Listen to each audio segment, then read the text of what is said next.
Welcome to Out Loud with Rob and Rachel. This is what happens when two ADHD brains come together and think out loud. Hello, everybody. Thanks for tuning in again to the Out Loud podcast with Rob and Rachel. How you doing today? Hello, everyone. Welcome back. They actually came back for more, I guess. So one of the things we wanted to talk about, or I wanted to talk about, is the hatred for AI. There's a lot of hate. There's a lot of hate. And what I'm finding is our generation is embracing it. For the most part. For the most part. Yeah, Yes. Not everybody. Yes. But I find a lot of the resistance sometimes are the people about 10 to 12 years younger than us. That's what I've been finding. Yeah, a little bit online. I don't know if that's accurate, but just what I've been That is interesting. I do know that I do find that older people than us find it very suspicious and weird. Right, yeah.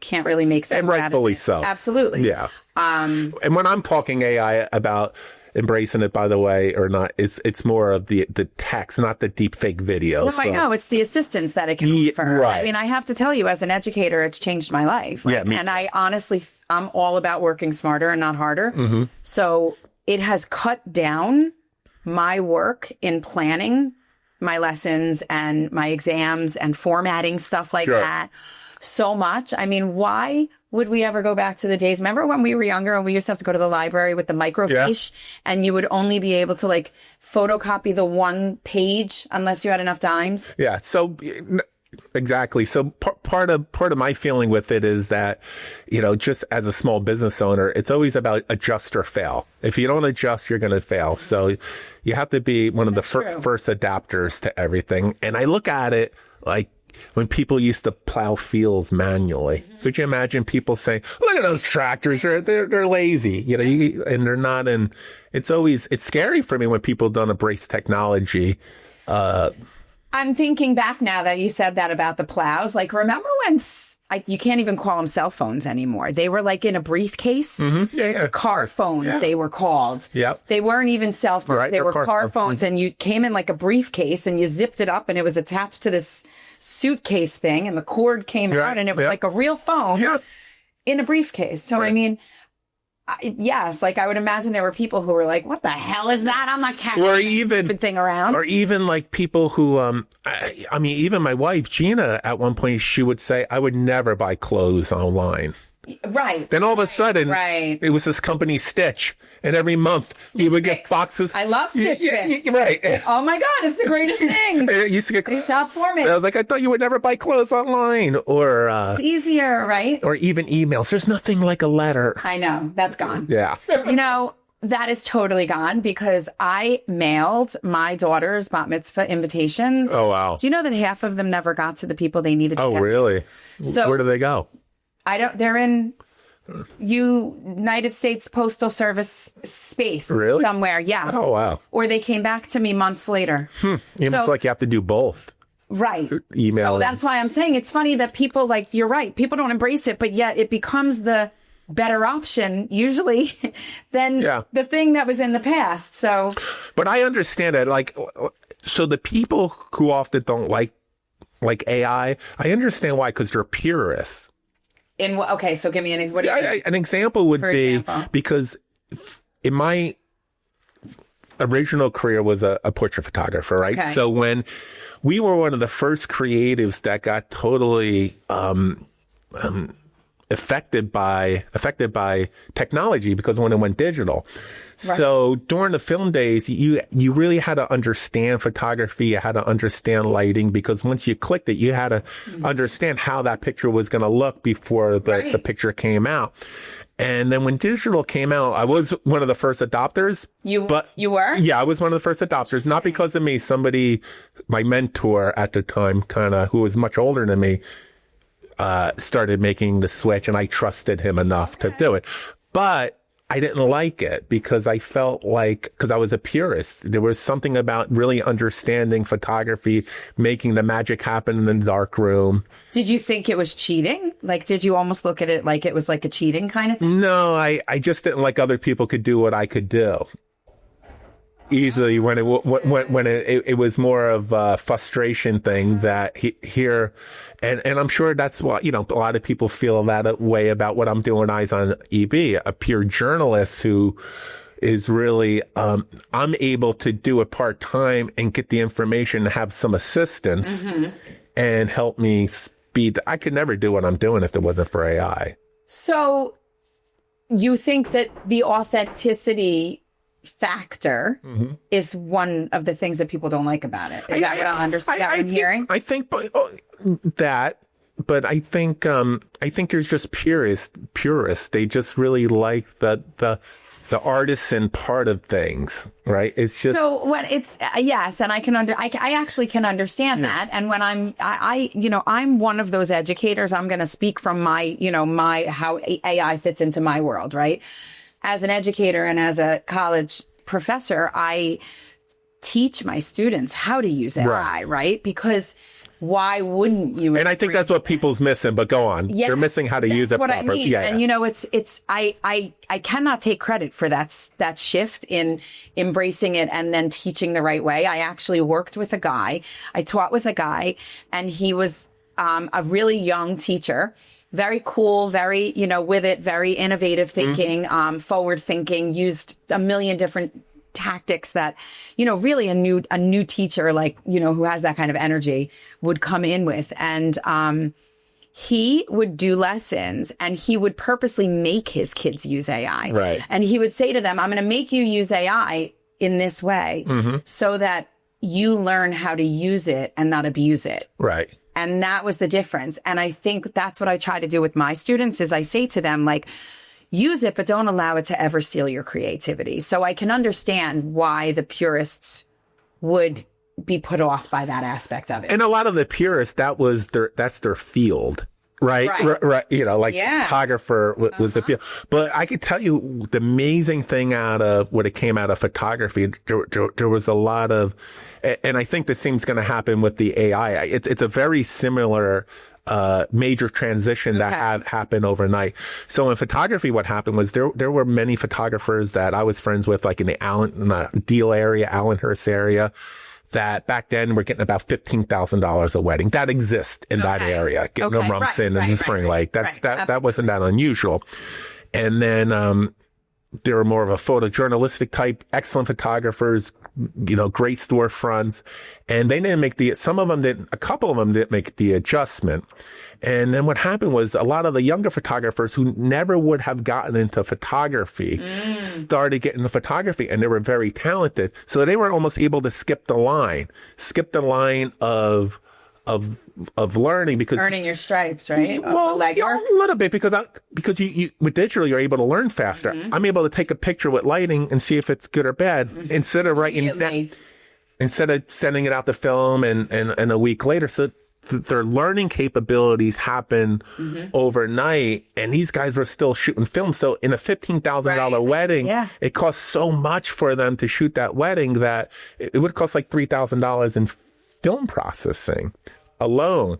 So but what now? Let me ask you: do the prices go down now that digital? Yeah, they had then. There's still some higher end, but the profit margin's higher, I think, and because the profit margin's higher because it doesn't take as long to do. Yes, right. Exactly. You can not have to put into a lot of it's the manpower. Yeah, a lot of it's automated, but and some of them went from $15,000 a wedding to driving an Uber, or driving a cab at the time. Like that's how bad they were affected by not adjusting. So I think people who aren't taking advantage of what AI has to offer are gonna, and that's gonna what's happening in their career. So now let me ask you this: do you think that it's field specific more? Because what about, I get it, where actors and actresses and people in that area are afraid of the fake generated images of themselves and how you can make a voice sound exactly like a At least they're protected by law with their So now I'm going to throw something else at you, though. What about teachers? We're not protected. No, you're not protected. Well, I know that school districts are trying to ban cell phones, but there are so many other ways to record and to change images with protected from what? That if somebody takes your image and uses it and then transcribes it into a different form using AI or something like that, it says that it's you. Right. I talk in the middle of a classroom. So what if somebody takes the I mean, I guess that's really not necessarily AI. Yeah, that's not really an AI. I thought you were going with, will AI replace teachers eventually? Oh, I didn't think about it like that. Yeah. I was thinking about it more of using teachers' voices and using AI to put it into situations that didn't actually. Yeah, that's a deep fake. You're talking deep fakes. Yeah. Right. Yeah, that's a deep fake. Kids are really good at doing that. Like, they were warned at the beginning of the school year. Okay. Of stuff like that. So what some experts think, because I've been kind of, sometimes when I have a feeling if something's going to go away, I want to see if anybody's already studying it. So one of the things that, is being discussed is that the deep fakes I made a post the other day of a obvious deep fake video because it was just too funny. Oh, the trampoline? Yeah, right. It was just a point that even that could be done.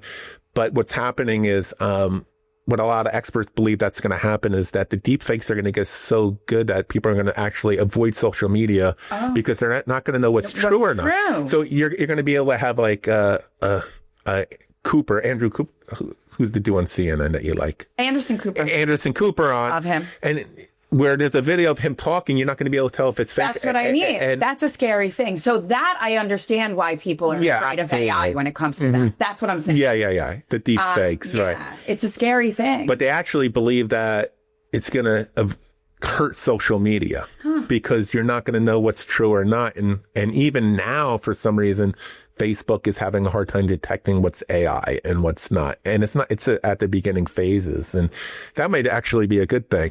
It's actually very scary, though, to not know what's fake and what's not fake, because there are so many people out there who pass on fake information without vetting it, without looking at it, without even really knowing that there are fake things out there. Well, something even funnier is that there's a lot of like NewJersey.com, NJ.com, that's behind a paywall. So unless you have a subscription to it, you can't read the article. Right. But you'll have 500 comments on things just the snippet that nobody read. Yeah, they didn't even open up the article because you can't read it anyway. I know.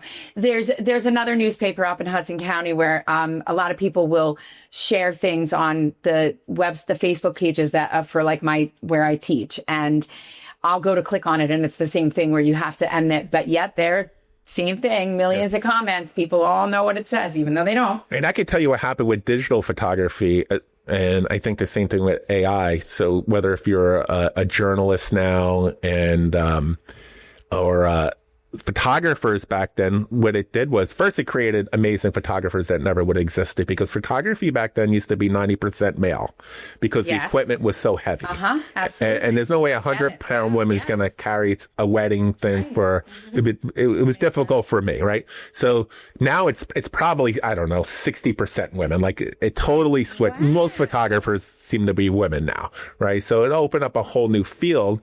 And this might not be PC, but at least back then men were more into the technical part of it. Like they were more interested in that part of it, where the women are more, seems like they're just more creative, natural. Yeah, aesthetic. It's more the aesthetic aspect of it. Right. It's more the scene, right? Is that what you're saying? Right. So and the women are more focused on the scene, right? Whereas the men are more focused on the lighting and that kind of stuff. Yeah, that's why I like photography, was the technical stuff.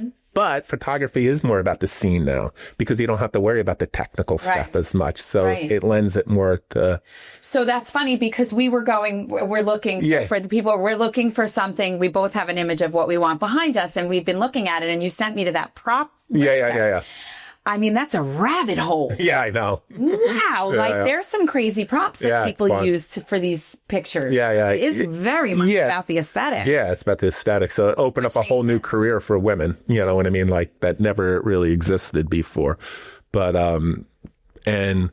what happened with photography besides that, people just got better so quickly because they're able to learn. And I think AI is part of that too. Whatever you want to do for a living, you're just going to get better at it quicker. I agree. I definitely agree. I'm telling you, as an educator, I have used it. What I like to use AI for is, I put my ideas in it and then it spits me out whatever, like an idea for an activity or something like that.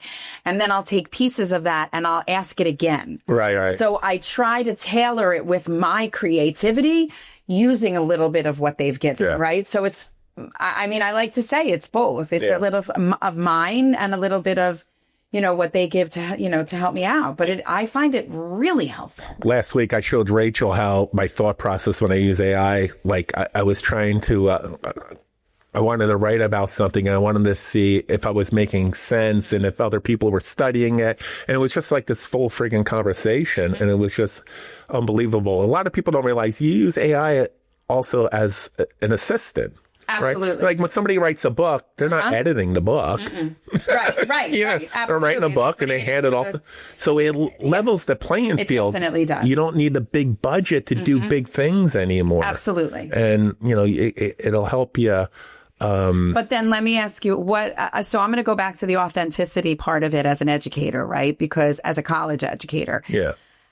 When I have students who tell me that they don't understand a project or a writing assignment or something like that, and then they come and they give me like a top-notch paper, I can't accuse them of cheating. And AI really sort of makes products that are hard to detect that it's AI unless it's all AI. So you can just sort of alter a few sentences, change it around a little bit, and it makes it seem like it's human generated. Somebody who uses AI almost the entire day, right? Even for my work and everything, I'm getting tired of all these candidates who are using AI for everything. Right. I mean, it's just, and it's just like, it's hard. But as an educator, when I'm grading these things, I can't go and say you cheated. You can't. Don't think you don't have the software? You do, but it doesn't come up. It comes. Oh, really? Yes, it does not.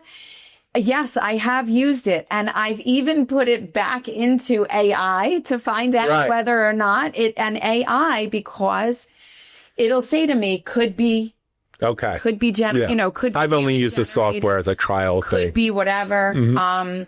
So it's very hard to detect, especially if they change a few words. I mean, I would have a big problem with it if it's a creative writing class. That's what I'm saying. Yeah, right. Yeah, that's exactly what I'm saying. But how do you know? If you send them home with the assignment, unless they're writing, I thought there was easier ways to detect it. Not anymore. Yeah.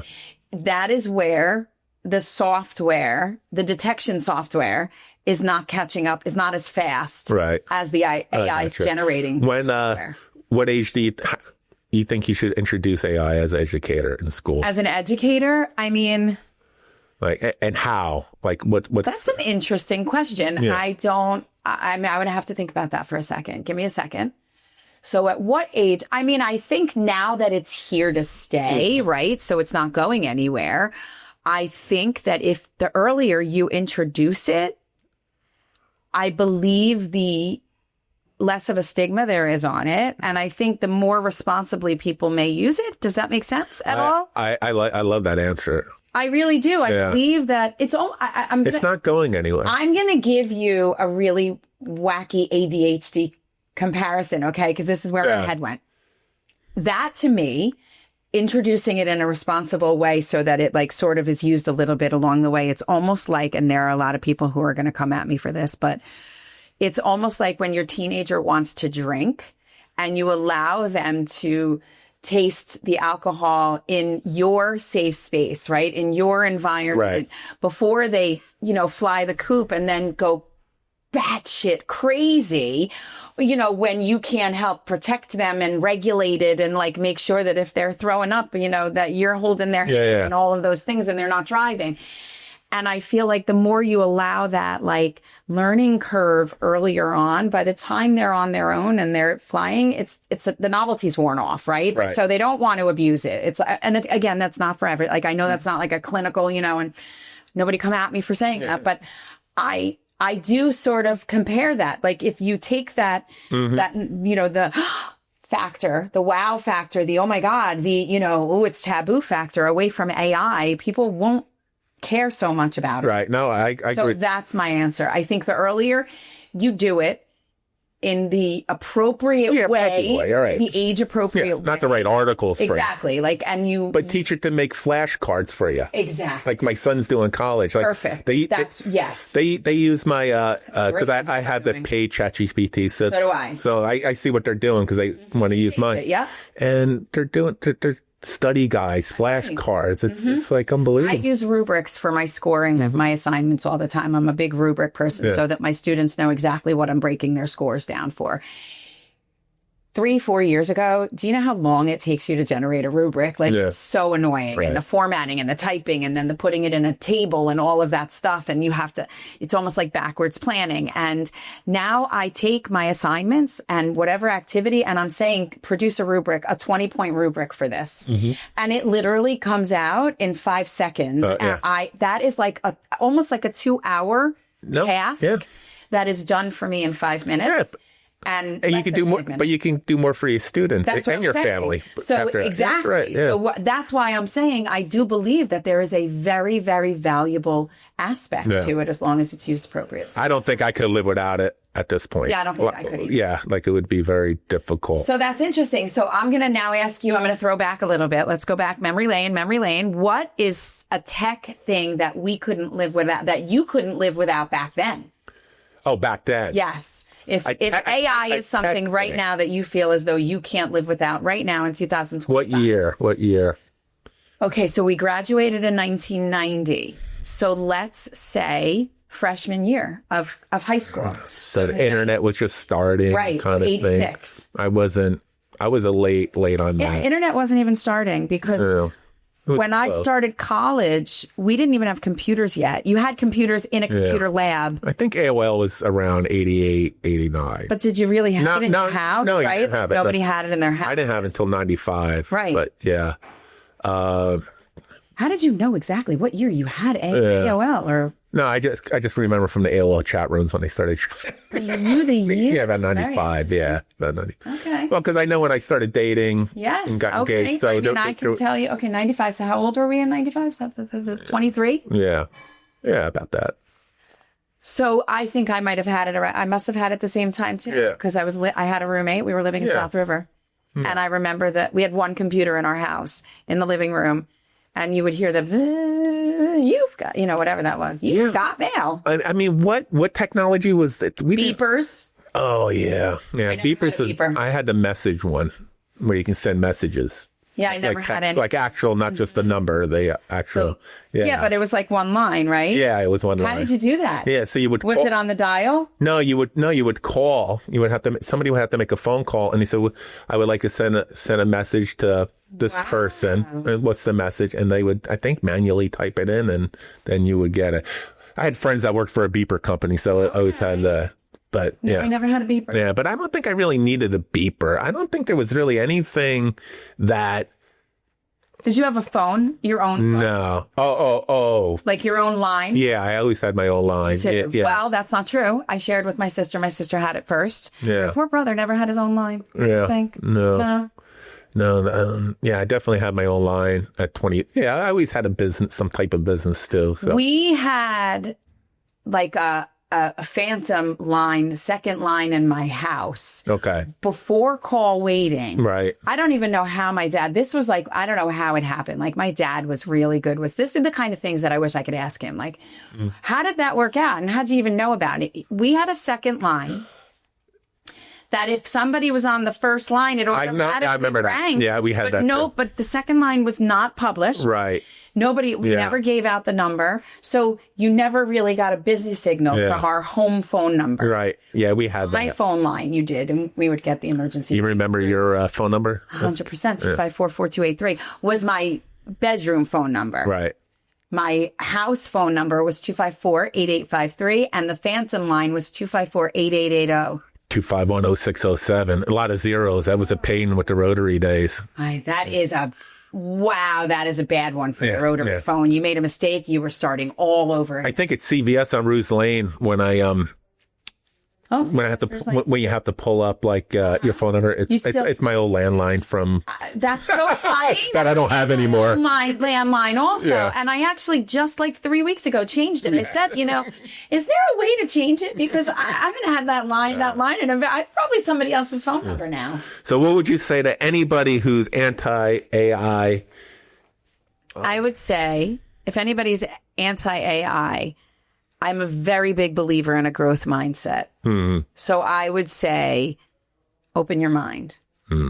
open your mind, be responsible about it, learn about it before you fully judge and totally cancel something out, because it's not going anywhere. Yeah. And like, the more you fight it, the more you waste your energy. So that's my AI take. Yeah. Mine is that don't fight it, because if you're fighting it and you have children, you're probably fighting it for them too. And you gotta, again, adjust or fail is important, and you just get a lot more work done quicker. And whatever you're good at, whatever you're naturally good at, you're going to be twice as good at it. So do you compare it, like, because now that you're saying that, like, whatever you're good at, you're going to be twice as good at is if you use AI. So I remember back in the day when like YouTube tutorial videos first came out. Like, I love those. I know. Like, I taught myself how to change the headlight in one of my cars. Right, yeah.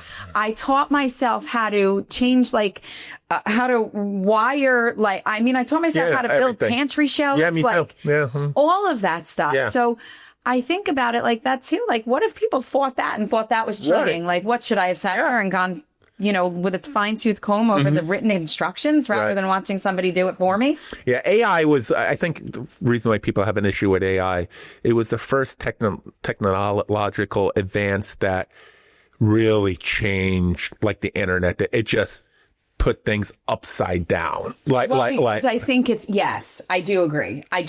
Like, it made it, I mean, it's to the point where a law firm almost who has 20 lawyers might only need 10. And maybe 5 more paralegals. So you're saying people are scared of what it's going to replace? Right, yeah. So it's like you're, you know. Yeah. Stay out of my lane. Well, it's just like college students. I mean, I would have anxiety if I was a college student, whatever I'm learning, it's like, will it be there? You know what I mean? You're spending $125,000 on a, like, deciding what your field is going to be. Right. That's what I'm trying to get my one son in commercial real estate. And what the future of it is going to be with AI. Yeah, with the AI. So you don't think commercial real estate is going to be affected by AI? Everything's going to be affected, but so what fields do you think will be wiped out? Human interaction of it.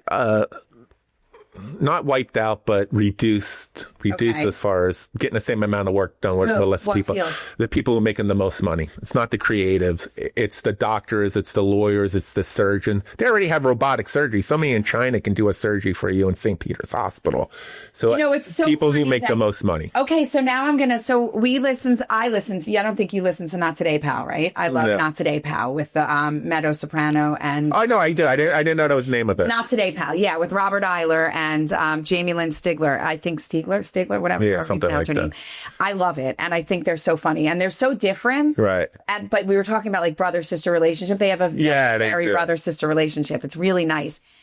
The other day, I guess they live in Austin. Oh, really? Yes, which is interesting. And so Robert Eiler was talking about the fact that he took one of those, he called for an Uber. And an electric self-driving car came and picked him up. Right. And he was like, at first I was like, oh, cool, this is really great. I don't have to talk to anybody, which I would love, by the way, because I don't, when you get into I don't want to have to make we were just talking about this. I hate small talk. So a car, however, it goes the speed limit. It obeys all traffic laws, like beyond, right? And it stops even when it doesn't think that, and he was like, so it took me double the time. Oh, wow. He said he was talking about being late to the podcast. And he was like, I had so much time before I got in the car.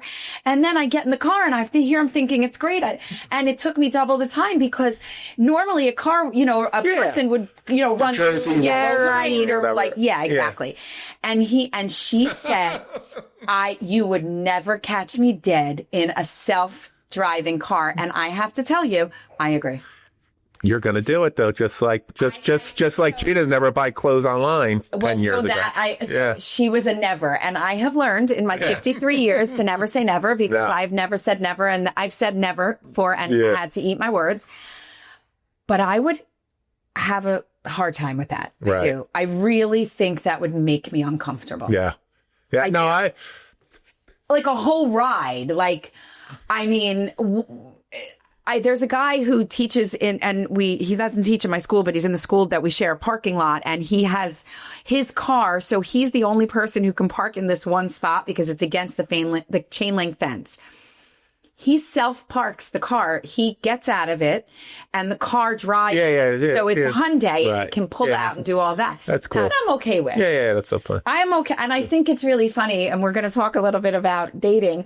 Do you ever see the Hyundai commercial where the girl calls for her car, and then she runs out when she says she's going to the bathroom because the guy's so boring? That, I think, is hysterical. But if I'm in the car, and you're going, like, on highways and stuff like that, I think I would be very scared. Yeah. Very scared. Yeah. You I don't know. Okay with that? I'm just the curiosity. I would be okay driving on Route 18 from here. Yeah, I might. Yeah, I might. Wow. My car, I just have like a regular Kia. I didn't even realize, I'm not a car guy, so I just bought a car. I don't care about the features. But all of a sudden, I'm realizing shaking, right? It's driving for me. It does. My car does that. So I'm driving. I just it drove all the way home without me Get out. The whole way. I had my hands closed, but it just drove. I didn't know where you were going. I had to hit the gas. No, just stay between the lines. I had to turn when I needed to turn. I see what you're saying. 18, from the Jersey Shore straight, to straight. Well, it's straight, but it's like this a little bit. It follows the lines. It just follows the lines. I didn't because of the cameras. Yeah, but it was weird though. You have 360 cameras. I guess so. I don't know. When you're backing up, yes, then you definitely. So what happened was when I was so it allowed me to get all the way home without doing anything. And just hitting the gas. But the next time I did it, it wouldn't. It made me put the hand on the wheel every so often. I had to at least have one hand on the wheel. Did you press something or activate No, I don't know. Maybe I don't think so. No. Were you already driving when you took your hands off of the wheel? Yeah. Yeah, I was. And you did the same thing the second time? I don't even know. I didn't even think about trying to think. Yeah. Yeah, but you're still there to grab it. That's a different story because you're still right there. And if it starts to go off the rails, you can go like... Right. I'm just saying how accurate it was. I still don't use cruise control. Oh, I do all that. Yeah. I mean, I'm a person who I could, I could put my feet up. Yeah, and I'm a foot up on the, Right. I've been doing that since I'm a kid, but like... the hands off the wheel, the not control of the gas pedal or not having my feet close enough to the brake, the gas, that if I, God forbid, need to, that's uncomfortable. So you brought up dating. Are people using ChatGPT on their dating sites? So I'm not sure. Yes, I would imagine. That would be annoying. And that's a scary thing. Yeah. So they might sound intelligent. Well, Rob and I were talking. We're going to give you a little back. I'm single. Rob's married. Happily married, happily single right now, I should say. I've never been married, and we were talking about my experiences, and I was on Bumble for a little while, and I forgot to cancel my subscription, and you know how it auto renews. I did. No, I really did, and I was angry when I saw it come up on my Apple Pay, the Apple charges. I was so angry because I was like, ugh. And the reason is, I'm sorry. I mean, no disrespect to anybody who's on the apps, but like, I'm not feeling it right now. I'm just not feeling it. And the AI is a big problem. Yeah. Because you don't know how authentic the person on the other end is. Right. And whether or not it's a real person, even. So it's a scary thing. It's funny. I do sort of pay attention to some people. I like Bethany Frankel. I listen to her podcast, and she's dating, and she has some dating coaches on a lot. And she said that people are steering clear of the apps nowadays. Oh, really? Because of that? Yes, because you don't know how authentic people are. I wouldn't even care about if the pictures are altered a little bit. It would be the conversation if they're changing what they're writing. Like, you think that they're kind of... right. They're not presenting they're putting humor into it, and they're not a funny person. Mm-hmm. They have no personality. Right. And then you're standing sitting across from them at a table, and it's a wet blanket. So Rachel let me check out Bumble. I never been on it before. Did. I let him swipe. And I did some swiping, but I found a friend of mine, a pretty decent person that I think he was just trying to call me. So I took a picture of you look very handsome, Tim. I didn't know you were on Grindr. And if you know what Grindr is, you'll understand why that's funny. You never know who you're going to see on a dating site. So let's see if he texts me. Let's see. Was that him? No, it was my son. Well, I have a really funny web app story for you. So I go. I want to go back to the dating Well, site. no, so we are. I'm going to tell you about the dating app thing. This is a very funny story. And I'm sorry if you're hearing a vacuum, but the good thing is that my AI software will be able to take out the background music. So I dabble. I'll do like 3 months. I'll get motivated. I'll do like a 3-month, subscription. It looks for the addicting, app. by the way, but I don't get addicted. I really don't, because it's a turn off and I get angry. That's what happens. It's like I get angry. Yeah. So I'll do 3 months and then I'll let the subscription, expire. And then how much is it? Done. I guess like 150-ish for 3 months-ish, something like that. Yeah. It's around 50 a month. Okay. A lot of them don't pay. Right. A lot of these guys only have their picture, or women too. I shouldn't say men. I don't know. I'm not looking for women. I'm looking for men. So I can only speak from what I see on my end, looking on the other side. A lot of the men don't pay. So what they'll write in their like profile is not paying, so DM me or something like that. Oh, you don't want a guy like that. He's not going to pay for dinner. Right. That's what I mean. The other thing is the ghosting. So the last night I was on, I went out on a few dates and I got ghosted. Right. And I don't even take it offensively like you don't like me, because quite frankly, I don't know how into any of the ghosters I was really anyway. So it didn't. You just want to... I just want the respect, right? Like, we're grown people. Like, Rachel's getting ghosted. Ghosted. I want to know, write in, what's with the ghosting men? Can't you just text me? I'm not interested. Like, you don't even have to call me. Well, it's not somebody you would want to be with anyway. But it's strange. I don't understand why it's so easy not to ghost anymore. As a man, why would somebody go? I don't know. They're cowards, I guess. I mean, as a woman, I guess that it's both the same way. They're cowards. No matter what side. Yeah. The aisle you're on, right? What's that? The gender you're on. Yeah. It's not. They're just. Yeah. Rude. That's rude to me. That's disrespectful. Yeah, I get angry. A lot of my friends are the same people I've been friends with since 5th grade. So I'm friends with a lot of people that I went to school with. So we have all close relationships, and it's just funny with I'll get screenshots from both men and women of the opening line. What are men saying about it? Let me hear from there. What are some of the feedbacks that you're getting? What is some of the feedback you're getting from men? Just more that they're getting catfished a lot with the thinning filters and stuff. Yeah. It's more than that. Interesting. Yeah. I do not use filters. I don't even know how to use filters, by the way. So anybody who's looking at my profile, there's no filters. I promise you it is what it is. I don't know how to do I think it's more of that. No Snapchat. Like, I don't have Snapchat. And it's funny because the guys always want and I learned this from my women friends, they want a full-length picture. That's very important. Okay. Yeah. So now that's an interesting thing, because now I'm going to bring up something, and it's good. Do you think, and we can cut this out if we think, because this is an interesting thing. Do you think men are more attracted to thin women who are not necessarily attractive in the face over a more full-figured woman who's more attractive in the face? So you're calling a butterface. I didn't want to say it. But yes. I'm a face guy, so. Yeah. I mean, that's me. So, right. But guys, probably a combination. I think they would rather have it both being average, I guess.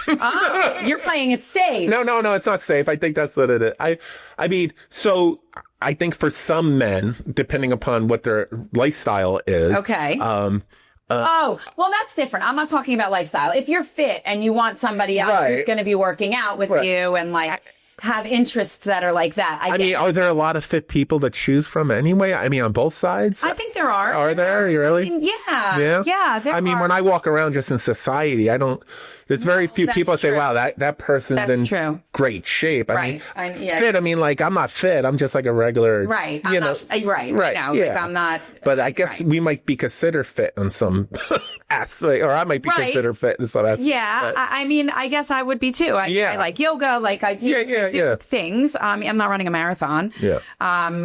But I walk regularly. So I mean, but I don't know if I'm going on a hike or anything like that. You're not taking me up to like the, No. wherever. I'm not going to. You're not going to sleep in any tents. I'm not tenting.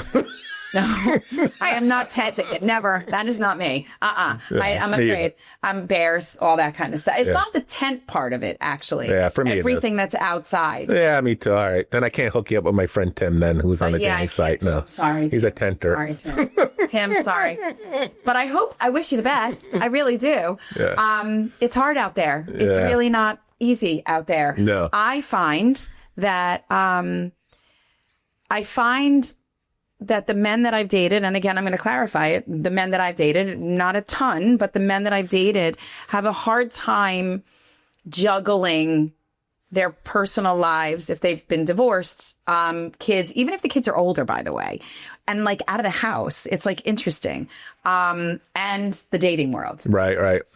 They can't navigate through it. I think for some men, just from friends of mine, and this is the thing, I think the kind of question you asked before, most respectful men pay for the date, so they have to be more selective. And even if they're financially stable, sometimes with the divorce, they're getting hammered a little bit.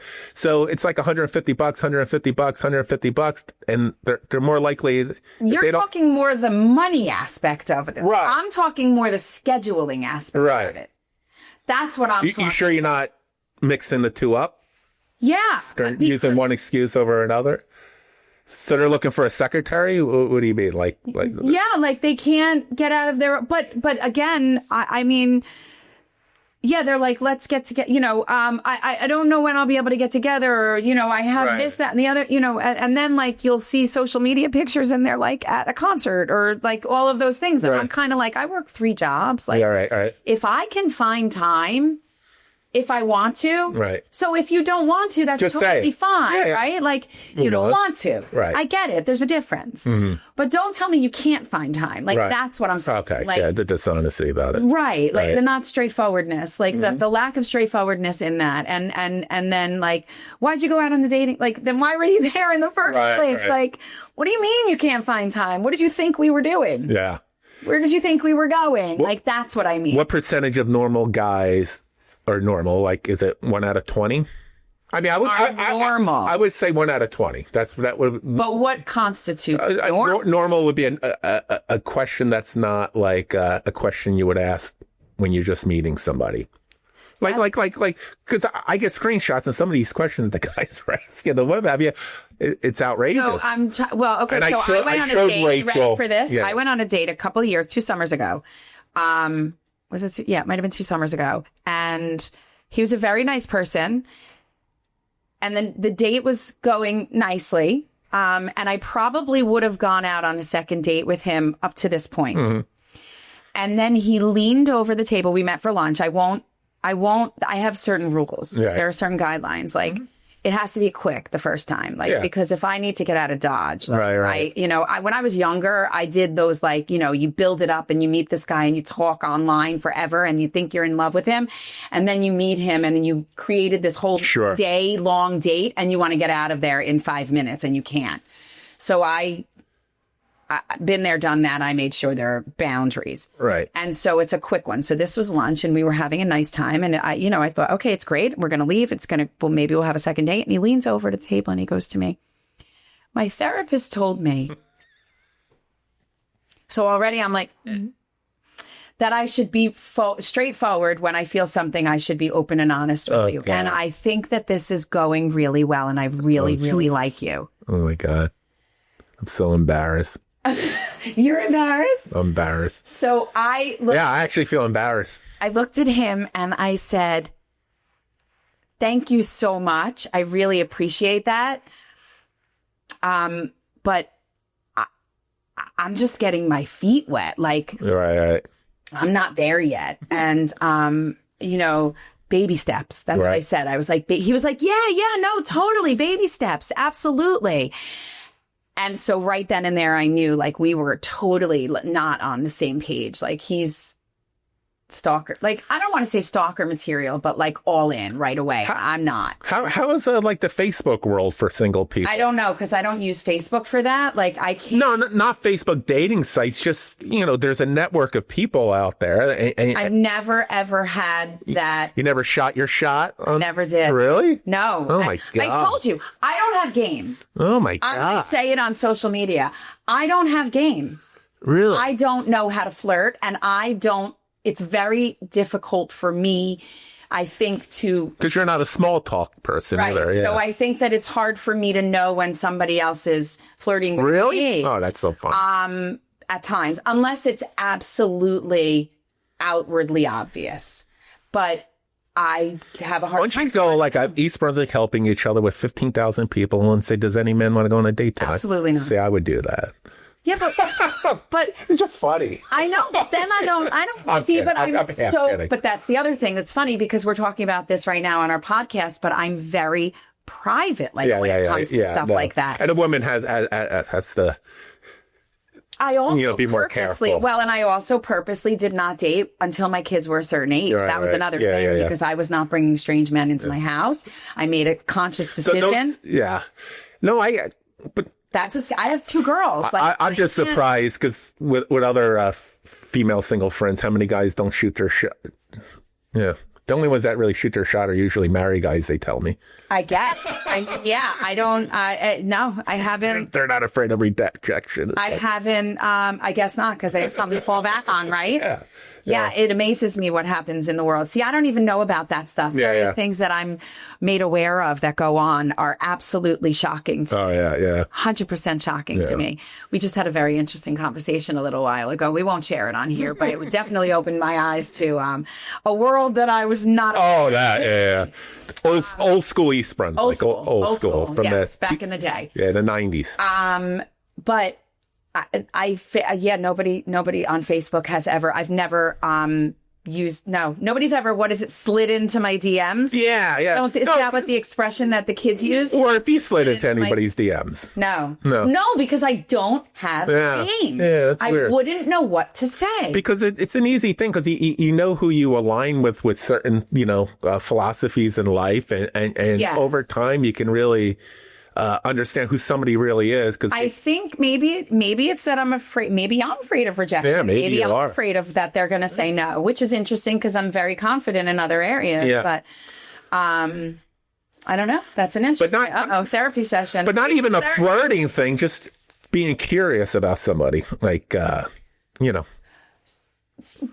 But you went to East Brunswick High School too, right? And you live in a town, so you probably know a lot of people. Yeah, but I don't shit where I eat. That's another thing. Yeah, especially in East Brunswick. I won't go there. Monroe. I didn't do it in high school either. So Monroe, everybody shits where they eat. It's big shitting where they eat. Do that. Like, it's weird, talking to a guy and a woman. Like you shared. Then you it's like incestuous. Then you bit. It's like. Does he know? Isn't there like a bro code? Isn't there like a bro code that you don't? No, it could be a 30-year difference. That's what I'm saying. Okay. All right. But Monroe, when people get divorced in Monroe, they 2 Monroe people will date and get married. That's what I don't mean anything. When you run into the ex, right? Isn't that weird? Well, it's all the same. Yeah, it's very weird. Yeah. Are they friends? Do they remain? Well, but that's the thing.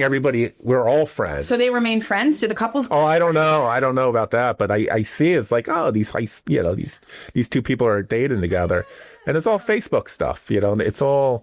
A lot of the relationships. I mean, most divorces I think come from Facebook. Like Facebook's written in the divorce papers. Really? Yeah. Because of something on Facebook? Yeah, they found somebody? Yeah, I found somebody on Facebook. Well, it's funny because I did see or read something somewhere where people say that a lot of, and it was a study, that there are a lot, like a high percentage of people after they wind up with somebody from high school. Yeah. Or date somebody. They call them gray divorces happen. That's a term now. What's it called? Gray. You get gray hair. And then they go back to who they were with? Yeah. So before 10 years ago, divorces after 50 were very uncommon. Okay. And now it's, I don't know if might be the majority. Wow. Yeah, which would make a lot of sense. Your kid's in college or they're graduating. And there's an empty nest and nobody knows and you can't talk to each other? Yeah. No, the guy doesn't have to pay child support anymore. Yeah, I don't think about that. Yeah. I mean, that's just Cheaper to keep her? That's Robism. Cheaper to keep her until cheaper that to point? keep her. Yeah, cheaper to keep her. Yeah. I'm sure there's a lot of cheaper to keep her married. Yeah. Right? Yeah, exactly. So that makes a lot of, but yeah, but they also, I think they leave because they just meet somebody else that, they went to high I school. would imagine it's easier to leave when you have somebody to leave for. Yeah, that's always a little cowardly, right? That is cowardly. Yeah, I think so too. I agree.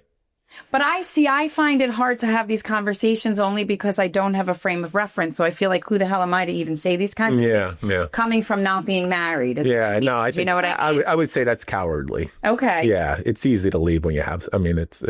Well, you leave in a position, it's almost like leaving a job when you already have a job, right? Right, Like, it's easy. when you find a new job. Yeah, it's easy. Yeah, because then, because you know you have something to fall back on. Right. That doesn't, it's easier to look for a job when you have a job. That's what I mean. Not leave a job, but it's easier to look for a job. Yeah, absolutely. Yeah. Yeah. Oh, that's sad. Yeah. Keep it or leave her. Cheaper to keep her. Cheaper to keep her. Yeah. I'm telling you, I know, yes. I mean, I know people. I know men who've, I've had friends, men friends over the years who've said that that's the one. Yeah. The reason they stay. Yeah. Yeah. Yeah. Especially New Jersey. New Jersey has the toughest divorce laws for men. Unlike other states. Yeah. They can get hammered. And the women can too. If it's so that's what's, but that's what's out there. That's the dating world. That's what's in the apps. That's what's on. Got a lot of baggage. A lot. And here's the thing. I don't. No. Yeah. So that's the difference with me is that I don't come with here's a tip. baggage. You find a widower. A widower. Widower. Yeah. Okay. Yeah, because there's a good chance that they had a good marriage. They're happier. And not happier because they lost their spouse. Yeah, but they lost the love of their life. Right. So they go into the relationship in a more positive light. You know who taught me that? Who? My dad. Widower? Oh, your dad. My dad. I'll never divorce and date. Because divorced women are crazy. Right? They're angrier. They're angry. And then so he joined the group. It was widows and widowers. And that's how he met his wife. Wow. His second wife. Yeah, it was a group just people who lost their spouse. I think my mother went to that. Yeah. Only for a short time. Yeah. My poor mom, she always thought my dad was coming back. This is weird with the ADHD, but I'll get off track a little bit. So my stepmother and my mother's tombstone is like... right next to each other? It's like from here, it's like 15 feet away. Who's your dad next to? He's in between them? No, it's my dad and my mom are together now, but no, I apologize. My mother and your dad. And my mother and my, sorry, that was really weird. I might have to cut that out. Yeah, that's it's my mother and his second wife's husband are next to each other. Oh, that's an interesting. By coincidence, they died like 10 years apart, 15, 20 years apart. But they didn't. Nobody knew each other. It's just they're next to each other in the cemetery. Not directly, but like only like 5 over. Wow. Yeah. So every time I go see my mom, I see. Yeah. Your stepmom. Well, I see everybody. Yeah. No. It's like everybody. I know. I had that too. A whole bunch of people. You have a list of people we got to go visit when we go. I always love the people that take a selfie in front of the tombstone. So you never see. I have seen it. Or how about when people take pictures at the funeral? Right. Oh, I don't see that. Gravesite. I see that. Yeah. Isn't that a weird thing? Like a family picture. Yes. Yeah. Yes. Isn't that weird? That's attention seeking. We can talk about that. Do you think it is? Yeah, absolutely. Yeah. It's That's an interesting. I always find all that stuff weird. I mean, I shouldn't make, but I mean, everybody grieves in their someone's dying and they take a picture of holding their hand. Holding. I see what you're saying. Yeah. Oh, that one. I'm talking about at the funeral. Yeah, I never smiling. Saw that one. Oh, yeah. In front of, you guys are in the forefront, and then behind you is like the casket or like. So Catholics have like wakes. And sometimes wakes turn into family reunions and not actually while you're there. Pictures though? Like no, I mean I wouldn't go that far. It's like you would want to take a picture, but better not to do. Yeah, wouldn't you do that at like the repast? Have you ever been to a wake? I have. Okay, yeah. So wouldn't you do that at like the repast afterwards? Yeah, I guess so. Yeah, I know but that's not everybody makes. Right. Not everybody makes it to the funeral. Yeah, that's true. So, yeah, that's true. So they say, okay, I see. But grieving is a very interesting thing, but we're not going to talk about that because that's a podcast for a whole different. Yeah, grieving is a different thing, and both of us have had our share. Dating sites are tough enough for you. They are. Let's woof. So we're thinking about embarking in the world of dating for Rachel and having Rob, do the swiping. We'll see. We'll see. And we'll keep you posted. I have good taste, though. He does. And what's interesting, I have to say, is that you were ready to swipe left, which means, right? Swipe left is the one where you don't want them. Right. And swipe right is the one. Yeah. So you were ready to swipe left at the same exact time where I was like, no way. Yeah, right. And I know already. Yeah. So that was very interesting. But I even know when somebody kind of looks too polished for you, like that was like over the top. But I also thought was very interesting about you looking at the pictures. You were finding things in the background of the pictures that was a turnoff to you, right? And you said, "Oh, he's unorganized. Yeah, it was like a dirty. Yeah, he's dirty. He's look at his background." I got the most important dating question. What do you think of men with fishes? See that? I have a problem. What the hell? I have to ask. What's with the fish pictures? How I never knew so many men who fish. Right. They're holding the fish. Big tuna or whatever they are. Yeah, and they're wondering why they're single. The guts and the shit that smells and yeah. And you know what's funny? My grandfather, may he rest in peace, my father's father, he worked at the Fulton Fish Market for his whole entire life. And he never smelled like fish when he would come inside. Right. He always would scrub with like the lemon and the everything. So every time I see those pictures, I think of the Fulton Fish Market and what it smelled like. Right, yeah. I just can't get past that. So with all due respect, I'm just going to let you know, if you have a fish in your profile picture anywhere, I'm swiping left. I'm swiping left right away. So. Well, I'm swiping left for her. Right. Yeah. Rob's swiping left immediately. Yeah. So we'll see where this goes. All right. Right. We'll keep you posted on the swiping. We'll see you next time. Take care, guys.